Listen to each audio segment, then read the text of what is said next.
They give me hope for all of mankind. When I look in them, I get lost and remember that there is something so much greater than anything I have ever conceived of. I remember that now is everything, and finally understand why men fight for the future. For in the quiet stillness of that moment, in your eyes, everything else ceases to exist. Yet I experience everything, perhaps for the first time, that matters. My clouded vision of old, a painted glass canvas of limited ideas and beliefs, of you, of myself,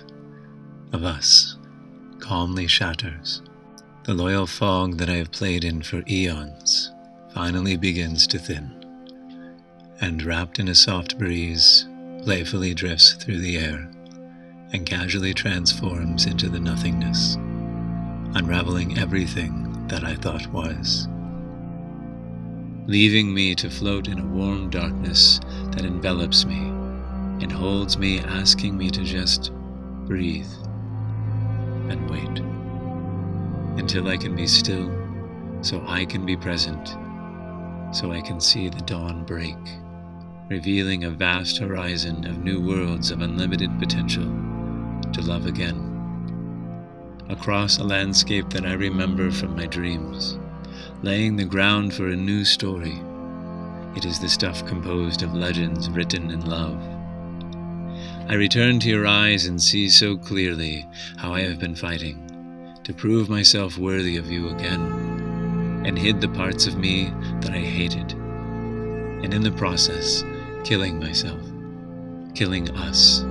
and everything we ever created,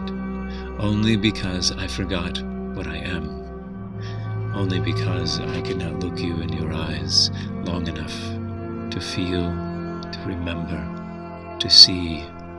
in your reflection everything that I was protecting,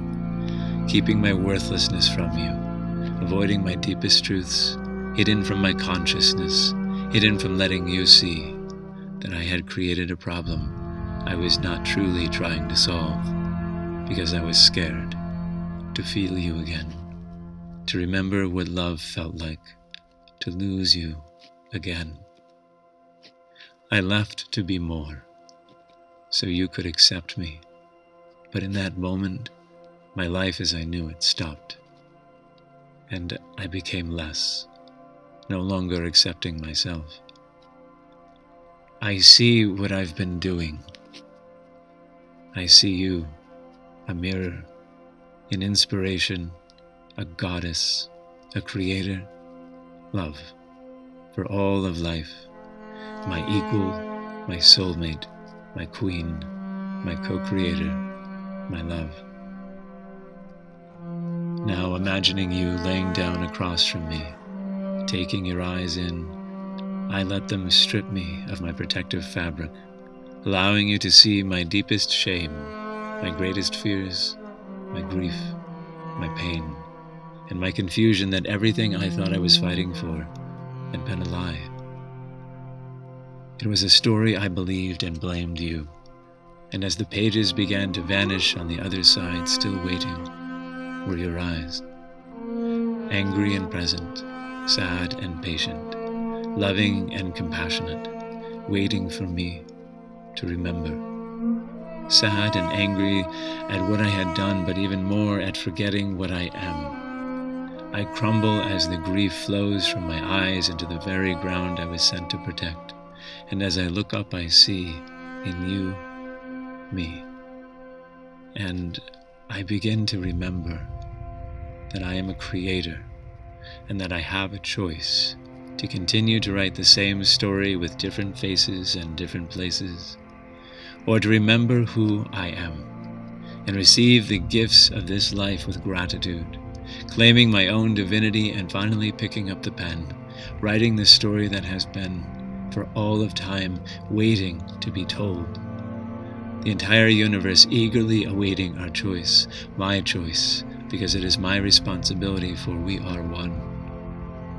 I see your grief and your anger at me for leaving you to try to fix what was not broken. Scared to feel the abyss of my shame, thinking it was bottomless, I left to be better, and so you couldn't see me in my grief, in my self-loathing, in my own perceived weakness,